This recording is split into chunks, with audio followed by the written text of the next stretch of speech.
Legend is the latest attempt to tell the story of the notorious Kray twins, two gangsters who ruled London in the 1960s. In this version, both Reggie and Ronnie Kray are played by Tom Hardy, one of my favourite actors working today. The film is written and directed by Brian Helgeland, who you may know from having written LA Confidential, and he also directed the Mel Gibson revenge film Payback. I have to say that before seeing this movie, it was probably one of my most anticipated movies of the year, behind Star Wars The Force Awakens. I was really excited to see Legend, mainly because I couldn't wait to see Tom Hardy play both characters. Now, the characters themselves, you have Reggie Kray, who is the more normal of the two, the sort of smooth, sophisticated criminal, and you have Ronnie Kray, who is a paranoid schizophrenic. I also thought it would be interesting to see what an American writer-director would make of the story, because the story of the Krays, the real-life Krays, is so peculiar and borderline surreal that it doesn't necessarily translate to a straight-up gangster movie, in my opinion. And that's where the film falls down.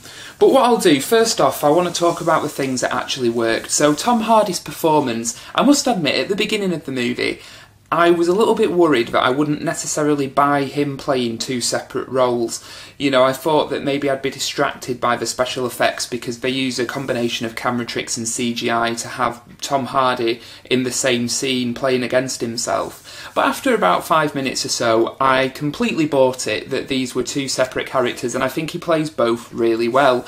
The stronger performance of the two is, I think, Ronnie Kray, the crazier one of the twins.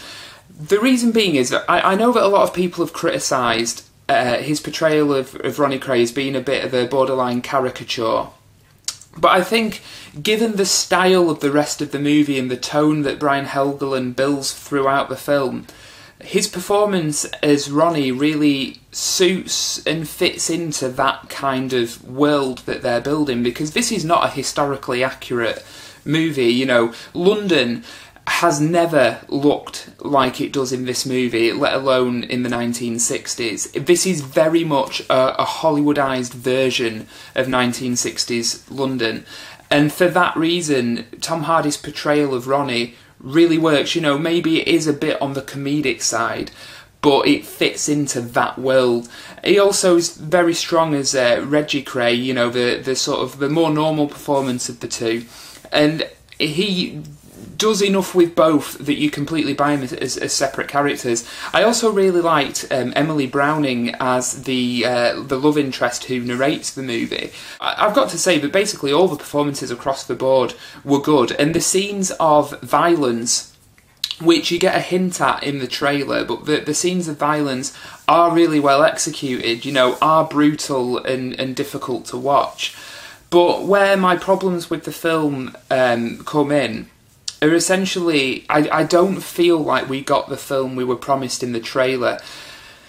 The film focuses mainly on the relationship between Reggie Kray and his wife, you know, the love story between the two of them, and I don't think there's necessarily anything wrong with that, but the relationship between the two is so stilted because of the type of dialogue that they have Emily Browning's character deliver, especially in the narration. It just feels wooden and cliche, and it does start to bog the film down a little bit. And every time you get a splash of violence, such as Ronnie Kray wielding two hammers, you know, a hammer in each hand in a fight in a pub, you think, yes, this is what I signed up to see, you know, Tom Hardy going mental as the Krays.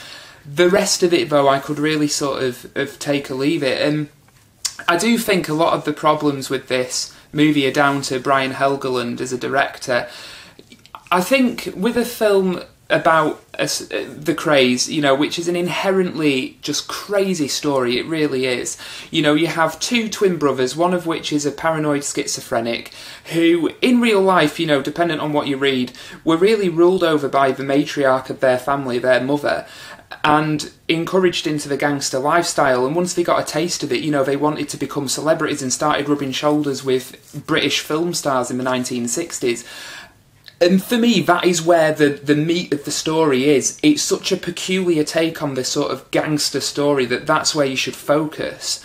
But instead, Brian Helgeland sort of boils it down to a love story, and most of the action takes place over here, where it's not as inherently interesting, unfortunately. You couple that with the fact that his direction is very, very mainstream. You get the impression that this is a film made for people who don't know the story of the Krays, and I understand that a British audience will know a lot more. It's clearly been made to be accessible. For that reason, it kind of falls flat in a lot of areas. You know, every so often you get a splash of style, such as a long Steadicam take and things like that, you know, that sort of homage Martin Scorsese gangster movies of the 90s. But there isn't enough of that, because most of the film feels very claustrophobic, it feels very small, it feels like a TV movie, and it just doesn't seem able to get past that and expand into the sort of crazy world that these characters live in, and it feels like a missed opportunity because of that. As it stands, I found Legend very frustrating, because every so often you see flashes of the brilliant film that's inside it trying to get out, but it's just ultimately very disappointing and doesn't quite deliver on what was promised.